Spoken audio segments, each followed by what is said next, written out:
گیلانی صاحب نے نقل کی.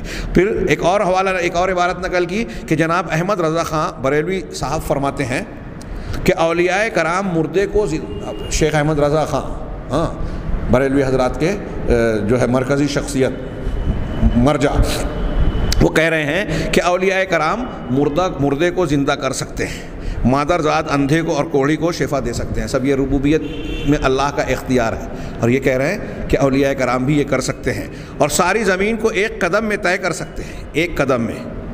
یہ علامہ احسان علی ظہیر کی کتاب بریلویت سے اخذ کیا گیا، جو ان کی کتابوں سے نقل کردہ عبارتوں پر مشتمل ہے. نیز فرماتے ہیں اولیاء کرام اپنی قبروں میں حیات ابدی کے ساتھ زندہ ہیں، اور ان کے علم و ادراک سمع بس پہلے کی نسبت بہت زیادہ قوی ہیں. یعنی زندہ تھے تو ان کا علم و ادراک، سننا جاننا کمزور تھا، مرنے کے بعد بڑھ گیا، پہلے سے زیادہ قوی ہو گیا. یہ بھی بریلویت صفحہ نمبر 141 کے حوالے سے نقل کی گئی، اور وہاں ان کی کتابوں سے موجود ہے. فارسی کے ایک شاعر نے اسی عقیدے کا اظہار درج ذیل شعر میں کیا. فارسی شعر ہے، اس کا ترجمہ کیا کہ اولیاء کرام کو اللہ تعالیٰ کی طرف سے ایسی قدرت حاصل ہوتی ہے کہ وہ کمان سے نکلے ہوئے تیر کو واپس لا سکتے ہیں. اولیاء کو ایسی قدرت اللہ نے دی ہے کہ تیر جو کمان سے نکل چکا ہے اس کو یہ واپس لا سکتے ہیں. کسی پنجابی شاعر نے اپنے اس عقیدے کی ترجمانی ان الفاظ میں کی ہے کہ ہتھ ولی دے قلم ربانی لکھے جو من بھاوے، رب ولی نو طاقت بخشی لکھے لیکھ مٹاوے. یہ ہو سکتا ہے تلفظ میں فرق ہو. پنجابی زبان کا شعر ہے جس کا ترجمہ ہے کہ اللہ تعالیٰ کا قلم ولی کے ہاتھ میں جو چاہے لکھے. اللہ تعالیٰ نے ولی کو یہ طاقت بخشی ہے کہ جو چاہے لکھے، جو چاہے مٹا دے. بزرگان دین اور اولیاء کرام کے بارے میں اسی قسم کے مبالغہ آمیز عقائد اور تصورات کا یہ نتیجہ ہے کہ لوگ اولیاء کرام کے ناموں کی دہائی دیتے ہیں اور ان سے مدد اور مرادیں مانگتے ہیں. خود امام اہل سنت کہلانے والے شیخ احمد رضا خان بریلوی شیخ عبد القادر جیلانی کے بارے میں فرماتے ہیں. شیخ احمد رضا خان صاحب عبد القادر جیلانی کے بارے میں کہتے ہیں کہ اے عبد القادر، اے فضل کرنے والے، بغیر مانگے سخاوت کرنے والے. یہ اللہ کے نام کریم اور اکرم کا معنی ہوگا. اے انعام و اکرام کے مالک، تو بلند و عظیم ہے، ہم پر احسان فرما اور سائل کی پکار کو سن لے. اب دیکھیے احمد رضا صاحب کے ان الفاظ کے مطابق تو شیخ عبد القادر جیلانی کی بھی یہ خصوصیت ہے کہ وہ انعام و اکرام سے نواز سکتے ہیں، بغیر کسی بدلے کی خواہش کے سخاوت کرتے ہیں، اور پکارنے والے کی پکار اور دعا کو سن سکتے ہیں. اے عبد القادر، ہماری آرزوؤں کو پورا کر. جناب احمد رضا کے بارے میں، احمد رضا خان صاحب کے بارے میں ان کے ایک عقیدت مند شاعر کا اظہار عقیدت ملاحظہ ہو. وہ کہتا ہے چار جانب مشکلیں ہیں ایک، میں اے میرے مشکل کشا احمد رضا، لاج رکھ لے میرے پھیلے ہاتھ کی. احمد رضا کو خطاب کر کے کہہ رہا ہے کہ لاج رکھ لے میرے پھیلے ہاتھ کی، اے میرے حاجت روا احمد رضا. انا للہ و انا الیہ راجعون.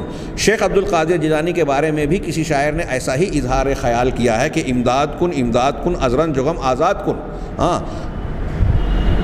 در دین و دنیا شاد کن یا شیخ عبد القادر جیلانی.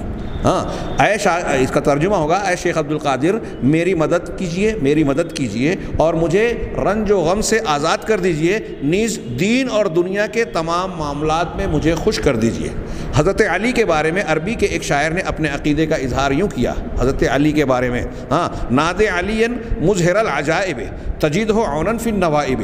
یہ پہلا مصرع ہوا، کلو ہم و غم سینجلی بولایتک یا علی یا علی، انا للہ و انا الیہ راجعون. لکھا ترجمہ ہے کہ عجائبات ظاہر کرنے والے علی کو پکارو، ناد پکارو. یہ شیعوں کا عقیدہ، ناد علی. آج کل ہمارے یہاں بھی مولا علی یا علی المدد تو پکارا جاتا ہے. علی اللہ کا بھی نام ہے، لیکن ہمارے یہاں جب کیا جاتا ہے تو حضرت فاطمہ کے شوہر اللہ کے رسول صلی اللہ علیہ وسلم کے چچا زاد بھائی، چوتھے خلیفہ راشد اہل بیت کی شخصیت حضرت علی مراد ہوتے ہیں، جن کے بارے میں شیعوں اور روافظ نے غلو کیا اور آپ کو وہ ان کے عقائد اپنی جگہ. تو ان کے تراشے ہوئے عقیدے کی بنیاد پر حضرت علی کو ایک خاص مقام حاصل ہے. ہمارے یہاں آج کل ہم دیکھتے ہیں کہ رکشوں پر اس کو اسٹیکر بنایا جاتا ہے، مولا علی یا علی المدد، یا صرف یا علی کہہ کے کتبے لگائے جاتے ہیں. یہ پکارنا کیا معنی رکھتا ہے؟ شرک ہے کہ آپ اس طرح کہہ کے یہ دیکھیے یہ عقیدہ اس میں ظاہر ہو رہا ہے کہ عجائبات ظاہر کرنے والے علی کو پکارو، ہر مصیبت میں اسے اپنا مددگار پاؤ گے، اے علی تیری ولایت کے صدقے عنقریب سارے غم دور ہو جائیں گے۔ اس سے پتہ ہے کہ یہ علی سے مراد یہاں اللہ نہیں ہے۔ ان افکار و عقائد کو سامنے رکھتے ہوئے یا محمد، یا علی، یا حسین، یا غوث العظم